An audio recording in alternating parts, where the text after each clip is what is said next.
При Дунаю соловей шебече, він на свою всю пташину до гнездечка кличе.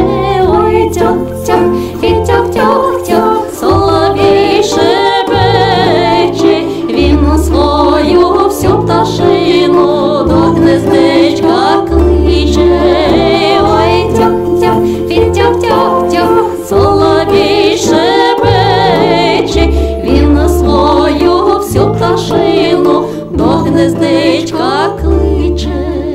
Quand j'étais petite, je voulais être bohémienne. Je croyais que c'était un métier comme un autre. Dans la cour de l'école, j'amusais mes copines en leur prédisant le prince charmant, l'argent facile qui rêvait tout d'avoir un jour. Sans le savoir, j'avais déjà compris les ficelles du métier, à force d'observer ces femmes, que des conflits lointains et inconnus avaient contraint à s'expatrier et qui hantaient par paquets de 12 les lieux publics avec leurs fichus sur la tête et leurs airs entendus, lourds de secrets inavouables. J'admirais par-dessus tout leur ruse pour attirer les gens naïfs et pour un peu d'argent leur soumettre des confidences dans le creux des mains et leur tailler un avenir comme une manucure ferait les ongles. Peu de temps avant la guerre éternelle, avant ce qu'on finisse par appeler la guerre éternelle, j'ai commencé à voir pour de bon des choses terribles qui n'appartenaient pas à mon imaginaire d'enfant. J'avais du mal à le garder pour moi toute seule, mais j'avais encore plus de mal à le partager, vu qu'il s'agissait de choses innommables. J'avais à cette époque un instituteur qu'on appelait Kremlin, parce qu'il était très gentil avec ses élèves, très gentil même, on ne le respectait pas. On ne mesure jamais assez l'influence des pédagogues sur la pensée de nos enfants.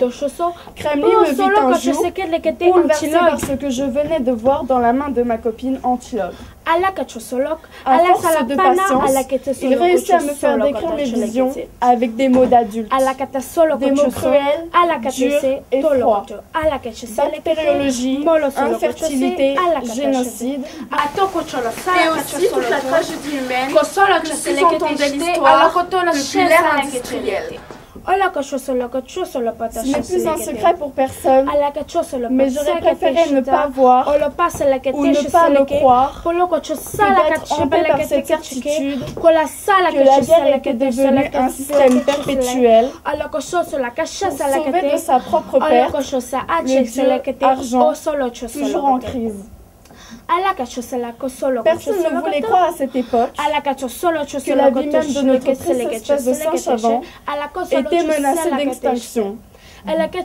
Mais les perspectives d'avenir n'étaient pas très brillantes et ce n'est pas la peur qui manquait. J'en sais quelque chose, j'en ai fait mon fonds de commerce.